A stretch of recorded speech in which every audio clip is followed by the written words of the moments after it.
How you doing? As a English teacher of many decades, I have to say my studies in literature help me a great deal with understanding people and with understanding the Bible. You might remember studying literature with me at Living Word Academy. I have hundreds of students out there, some of you that are watching this video right now.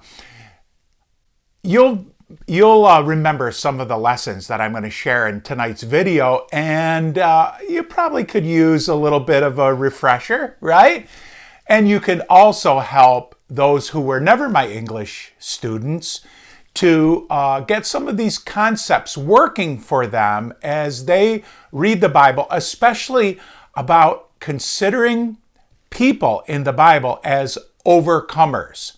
So I have a slideshow that I'd like to use tonight. Let me bring you over to my computer and we'll use that slideshow, okay? First of all, let's talk about the difference between an account and a story. Because we might think the account is about a nonfiction story or a true story, and the story is about fiction. But actually, that's not the difference. It's not the difference between a true series of events and an imaginary series of events.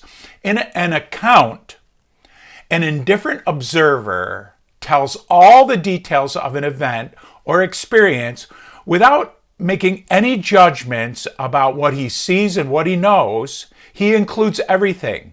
Versus a story where a narrator selects details, some to include, some to leave out, in order to reflect his attitude toward what's going on in the story and to imply a message. If you read a biography of George Washington, which is it going to be? Is it going to be an account or is it going to be a story? Don't be fooled by the fact that George Washington really was a man and there really is a series of events in his life. Every author will choose the details from his life that will reflect that author's attitude towards George Washington and which will imply a message about George Washington. So when you read a biography, you're reading a story. Now, let's consider this wheel here as a representation of the 7 elements of a story. You see the wheel has 6 spokes, and they represent 6 of the elements of a story. There are the characters that are in a story. There is the setting where the story takes place, the time, the place. There's the plot. That's the series of events in the story. We also, we need words or some other medium for telling the story. It's words that are spoken or written. Another medium like film, perhaps, or even a comic book. There are many mediums with which to tell a story. We also need a narrator perspective. The narrator picks some details to include and others to leave out, and that's because of his special perspective. Remember, what's in the center, the hub of the wheel? It's the message of the story. All the other 6 elements work together in order to give us the author's message that he wants to get across to us. Well, certainly, we want to read the Bible and get the message out of the Bible. Notice I left one item off, and it's the last one, and it's the one that is particularly important in a unit on overcoming, and that is conflict. Every story needs a conflict. The conflict is what gives the story its direction. Unless there's a conflict, all the events of the story are random.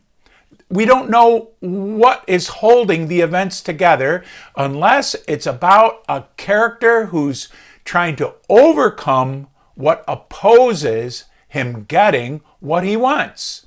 So conflict is a very important element, and especially for a unit on overcoming. Jesus had to go through a multitude of conflicts in order to learn obedience from his suffering. So what were some of the conflicts that he experienced? One type of conflict is man against God. Now, Jesus didn't have a man against God experience, but he had every other kind of conflict fighting his obedience to God. There's man against Satan. Certainly, Jesus experienced that many times, including when he was in the wilderness for 40 days and 40 nights, and the devil came to him and tempted him. There's man against man. There are a few types here. There's man against an individual, like Jesus against the high priest of the Sanhedrin. There's man against society, like the very religious society of Jerusalem that came to hate Jesus. There's man against a culture. There's also man against nature. Remember when the disciples were at sea and they were freaking out because the sea was raging all around them? That was man against nature, and Jesus quieted nature, right? He overcame all the threats of nature. There's man against himself. It can be man against his physical self. This would be what Jesus was feeling when he was fasting, when he was being whipped, when he was being nailed to a cross. But more often in stories we read about or hear about man against his psychological self, his fears, his doubts, his worries, his overly high opinion of himself, his overly low opinion of himself, something of that nature. In the story of your life, you have got to overcome one, two, or perhaps even all of these different kinds of conflict in order to succeed in the end and do God's will.